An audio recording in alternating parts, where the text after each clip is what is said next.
Am I audible to all?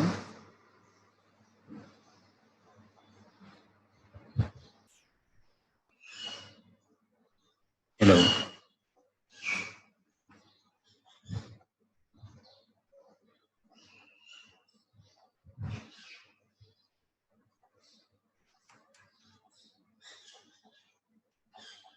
Great. So I assume that I'm audible to all, and I hope that you have been utilizing your time for studying. And I know that we have given you a lot of assignments, and so I thought that instead of giving the assignment, I will rather take a class or as we do in the classroom using this Zoom meeting. And in case if you have any issue with my voice being not heard or any other issue, you can message it in the chat window. Okay. And if you have any other question, that also you can post in the chat window. As and when I come across that, I'll talk to you about that. Right. So let's begin with the presentation. Now I have around more than 20 participants, and for your benefit, I'm also recording this so that later on I can share that with you. And this is also my very first time that I'm trying to use this kind of meeting. So please bear with me if I make any mistake. All right. And so let's begin this. Today I'll be talking about the Gauss-Seidel iterative method. Gauss-Seidel iterative method is a method to solve linear simultaneous equations. I'm restricting right now myself to linear simultaneous equations because we have studied similar things in the earlier class. Okay, so I have already shared this presentation with you, but I'm not sure how many of you may have seen that. So I thought that it is a better idea to bring it live to you. So I'll use a method here to talk to you about this Gauss-Seidel iterative procedure by using an example. So rather than taking you through the theory and the equations and all, I'll be focusing more on the example. So here is a simple example. Use the Gauss-Seidel method till 2 iterations to obtain the solution of these 3 simultaneous equations. Okay. So guys, in between, keep on saying something. I mean, am I audible? Otherwise, I am feeling a little bit lost here. Any response from any of the participants? Are you still there?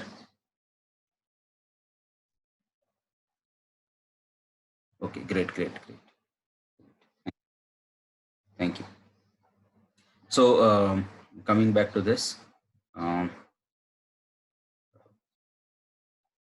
question, coming back to the Gauss-Seidel iterative method.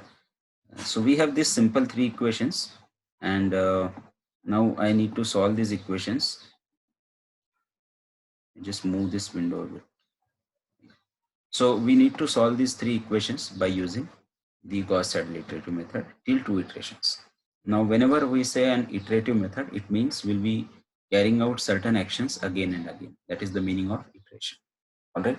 So in this case, in this particular case, these are only 3 equations. You can easily solve them by using your calculator, or by hand calculations also you can do this. Okay. And you can get the true answer for this. This is not a big deal. Solving 3 simultaneous equations is not a big deal at all. But then why we are looking at this example is we want to understand the process. Once you understand the process, we can implement this for any number of equations. So right now you are looking at only 3 equations, and we can have hundreds of such equations which can be solved using the Gauss-Seidel. Okay. So the first step in the Gauss-Seidel iterative method is write each equation in forms of the variables x1, x2 and x3. So for example, equation number 1 is this 3x1 minus 0.1 x2 minus 0.2 x3 is equal to 7.85. This is the first equation. So what I will do is I will rewrite this equation keeping x1 on one side and everything else on the other side. All right. So if you see here x1 on one side, so here is 7.85 minus 0.1 x2 will become plus 0.1 x2 on the other side. Then minus 0.2 x3 will become plus 0.2 x3 on the other side divided by 3. Okay. So I have rewritten equation 1 in terms of x1 on one side and everything else on the other side. Okay. Similarly, what I will do is I will rewrite equation 2 so that x2 is on one side and everything else is on the other side. So I have x2 on one side and everything else on the other side. So x2 will be minus 19.3 minus 0.1 x1 plus 0.3 x3 divided by 7. Similarly, I will rewrite equation 3, this equation, so that x3 is on one side and everything else is on the other side. So x3 is 71.4 minus 0.3 x1 plus 0.2 x2 divided by 10. Yeah, so I have some hands being raised uh, in the chat window. So if you have any question, you can directly type the question and ask. Okay, I will look at the questions and I will try to answer them. I don't think there should be any problem till now. Okay. So very simple, whatever number of equations are given there, one by one, you go on writing the variable on one side and everything else on the other side. So for first equation, I will take x1 on one side.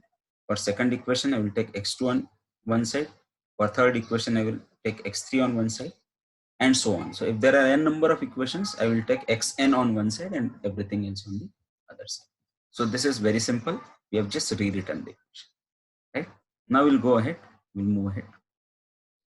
Now remember that whenever we solve any iterative procedure, we do not know the answer at the outset.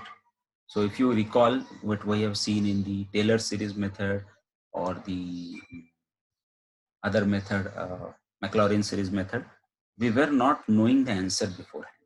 So same way, we are assuming that we do not know the answer to these three equations. We do not know the answer to these three. So how to go about this? So we do something called as an initial assumption. Okay, we take an initial assumption. So what is the initial assumption here? Here initial assumption is x1, x2, x3 all are 0. We know that this is not correct. x1, x2, x3 all 0 may not be the correct answer for this set of equations, but we assume, because this is the very first step, we have to do certain assumptions. So we assume that x1, x2 and x3 are all 0, right? Why we assume them to be 0? There is no hard and fast rule that you must assume them to be 0. You can assume them any other number as well. But if you assume them all 0, you will always be, you may require some more iterations, but the convergence rate is better. I'll talk about convergence later on. Okay. So you now carefully see the equations. So now I have written this in the earlier slide. If you see this equation, I have written x1 on one side, everything else on the one side. So I have x1 equal to 7.85 plus 0.1 x2 plus 0.2 x3 by 3. So I will solve this equation for x1 now. Okay. So you see here 7.85 plus 0.1 into x1. What is the initial assumption of, 0.1 into x2. What is the initial assumption of x2? It is 0. So I will substitute the value of x2 as 0 here, right? Similarly, 0.2 into x3. So what is the initial assumption of x3? 0. So I will substitute x3 also as 0. I'll solve this and I'll get this answer, which is x1 as 2.61667. Clear? Right? Now, I will go for the next equation. What is the next equation? Next equation is this, x2. So x2 on one side, everything else on the other side. So here x2 is equal to minus 19.3 minus 0.1 x1 plus 0.3 x3. Okay. So minus 19.3 minus 0.1 into x1. So you see carefully here, what is the value of x1 that I have used? I have used 2.61667. I have not used x1 as 0. I have not used x1 as 0. Why? Because This is what happens in the Gauss-Seidel iterative method. Once you have a new value of a variable, you will use that new value for further calculations, right? So x1 we have calculated, I will use it in the next step. So instead of writing x1 as 0, I am writing x1 as 2.616667. Okay, then plus 0.3 into x3. Since x3 is not yet calculated, I will still use the value 0. Okay, so I'll get this value and I'll get x2 is equal to minus 2.794524. All right. Okay, now I'll do the same thing for the third iteration. For the third equation. So the third equation was this x3. X3 is 71.4 minus 0.3 x1 plus 0.2 x2. Okay, so x3 is 71.4 minus 0.3 into x1 value, the latest value is 2.61. So I have used that plus 0.2 into, now x2 value is also known from the earlier calculation. Okay, so it was minus 2.794524. So I am using the same value minus minus 2.794524 here, right? So since I know the value of x2, I will not use x2 as 0. I will use the x2 is in the earlier equation, and then divided by 10, I get the value of x3 as 7.005610. This completes our first iteration, and we get the values as x1 is equal to 2.616667, x2 as minus 2.794524, and x3 as 7.005610. This is the end of the first iteration. So what was the assumption we started with? We started with the assumption of x1, x2, x3 as 0, right? And now we are ending with the new values as these three new values. So at the end of the first iteration, I'm getting these values. Okay. So I started with x1, x2, x3, 0. Now these are the new values of x1, x2, and x3. But are these the correct values? We'll have to check that. And for checking that, we'll have to find out that the error. How much is the error in the uh, calculation? And for that, we should know the true value also. Okay. For that, we should know the true value also. So true value is already known for this particular equation because these are only three simultaneous equations. So we can easily find out. I'll show you in the next slide. Before going ahead, I hope that till this particular slide, everyone is clear about this. Can I get some response on the chat?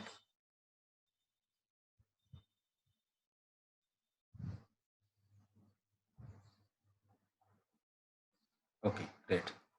I hope that all the participants, right now I can see that there are 27 participants. So I hope that everyone is listening to this. Okay, all right. Okay, great. So I got a response from Arpit Gawande.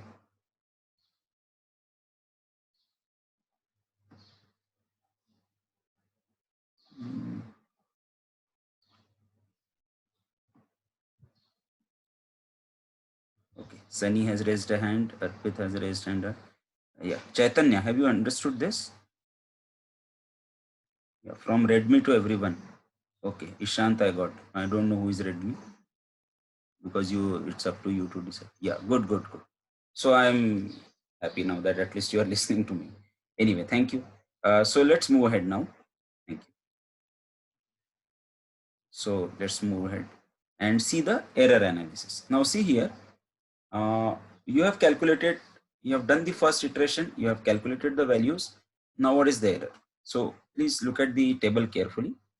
In the first column, I have variables x1, x2, and x3. These are their hand calculated values. These are the actual values. So x1 actual value is 3 minus 2.5 and 7. So this I have calculated directly by using the calculator. Okay. All right. And these three values are the values that I got after the first iteration is over. So in the earlier slide, we have got these three values 2.616667 minus 2.794524 and 7.005610. These were the values that I got after completing the first iteration. So we will calculate both the errors. If you remember, earlier we have seen the true error, true relative error, and approximate relative error. Okay, what is a true relative error? It is true value minus approximate value divided by true value into 100. Okay, so using that formula, I'll do this. True value is 3 minus 2.61667 divided by 3 into 100, I'll get 12.77%.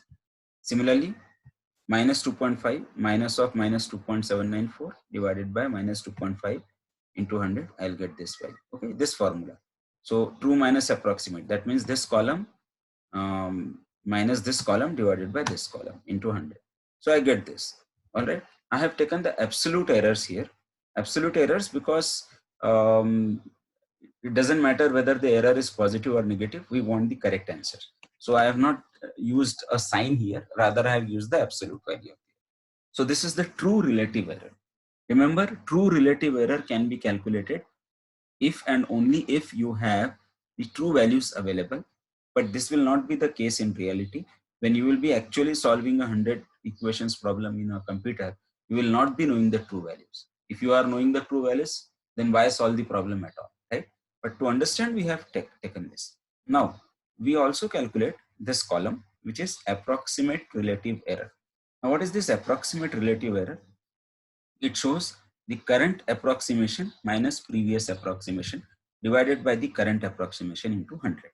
Now, since we have done the first iteration, the previous approximation we have taken as all three values were taken as 0.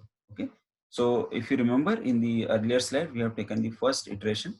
In that first iteration, we have taken that x1 is 0, x2 is 0 and x3 is 0. That's why the relative error will be current approximation minus previous approximation.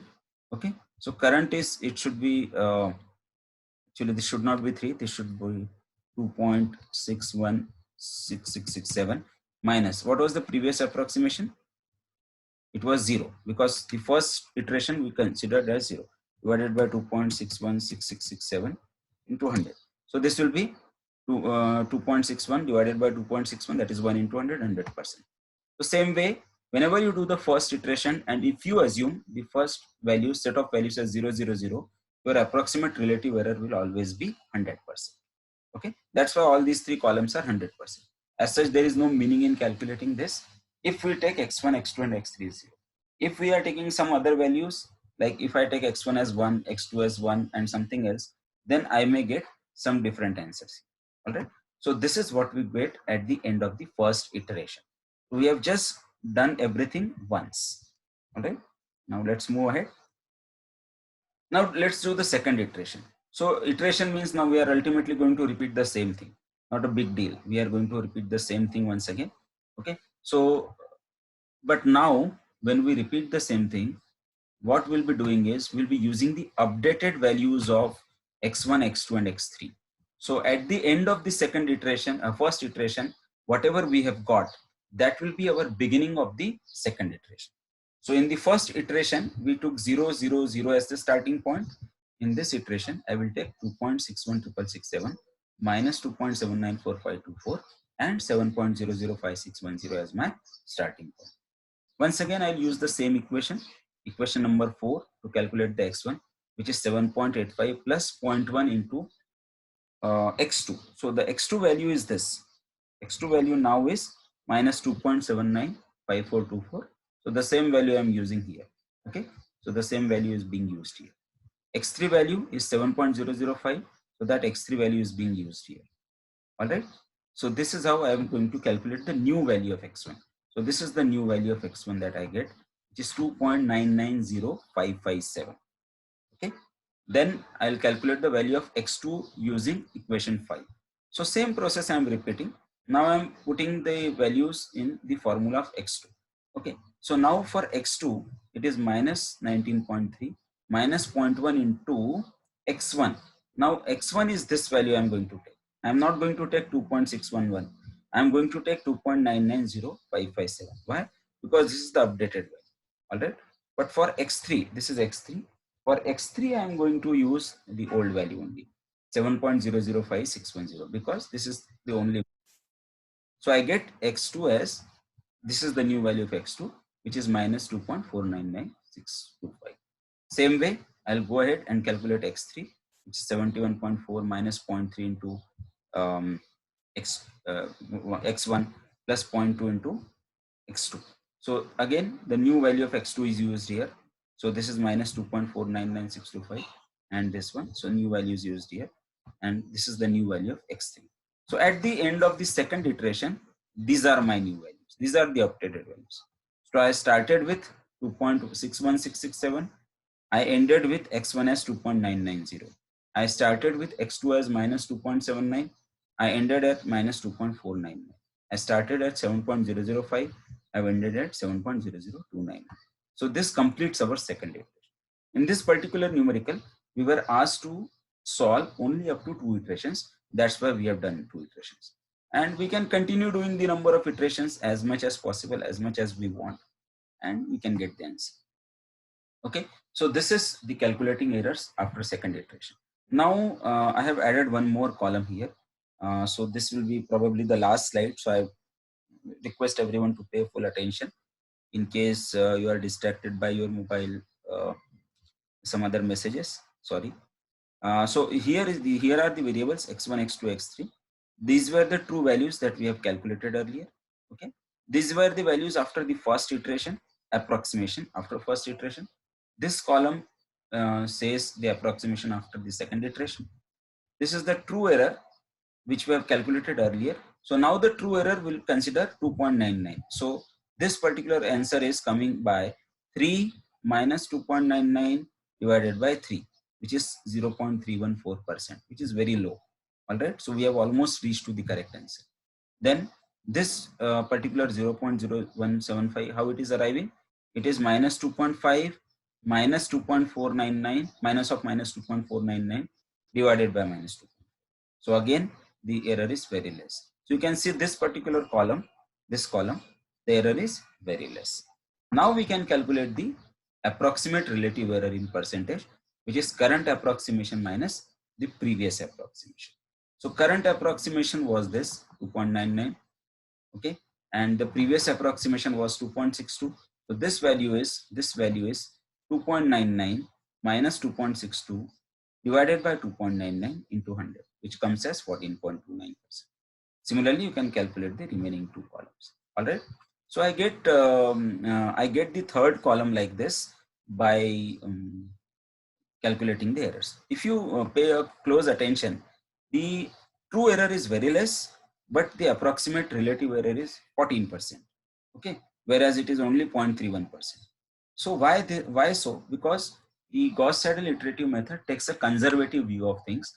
It would assume that there is a large error, and it will continue the calculations till you reach to a particular tolerance level.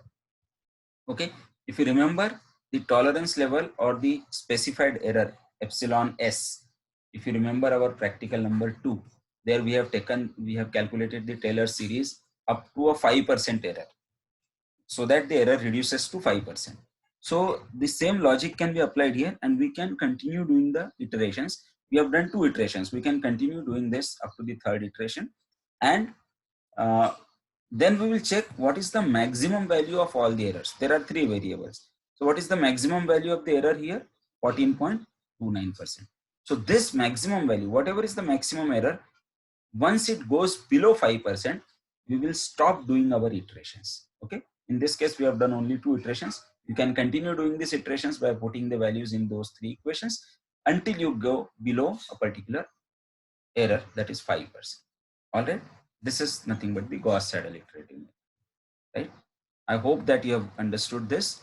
Now, I have already shared the same presentation yesterday and with my voice annotations, but I'm not sure how effective that was. So I thought that we'll follow this method. And now I have given you assignment. This is not an assignment, basically only one numerical. So you can use my presentation style and simply solve these 3 equations by using Gauss-Seidel iterative method till your value of the error goes below 5%. If you feel that you'll be wasting your time when you prepare a PPT, you can use your copy pen and calculator. It will not take more than 10 or 15 minutes. You can do that and then simply copy and paste your images in the PPT and upload it. Okay. But I have given you only 1 MB size. So ensure that size is less than 1 MB of the presentation. All right. So this is all I have to say. Now, I hope that you have understood, and if you have any questions, you can ask. I don't know how fast or slow it was. This was the first attempt. You can give me a feedback on. I don't know whether there is any option of taking a feedback here. No, you can give me your feedback on WhatsApp. Doesn't matter. You can give it in the group also. Whatever way it was, you can give that feedback so that we can improve on it. Okay, and we will continue with such lectures from as long as we are at home. Maybe tomorrow is a holiday. Tomorrow is your Gudi Padwa, so day after tomorrow we'll have another session. All right. Any questions, guys? Okay, no questions. So that means either you understood everything, or you understood nothing. Okay, great. So since I have exceeded the time of 40 minutes, Zoom was telling me that they have given me a gift, extra minutes. I had 30 students who have attended this, and a lot of analysis is available here. So there's no need to take the attendance also. Okay, so shall we close then? Can I get some chats, something on the chat window? Is it okay? Okay, thank you, Pravesh. Thank you, Redmi, Arpit, Tejas, Chaitanya. Again, Arpit is saying thank you. All right then. I have recorded this for you in case you feel that you need this. I'll share the recording with you, but I'll wait for your assignment submissions. Assignment, please don't call it as assignment, just one numerical. Thank you. Thank you. Take care. Stay at home.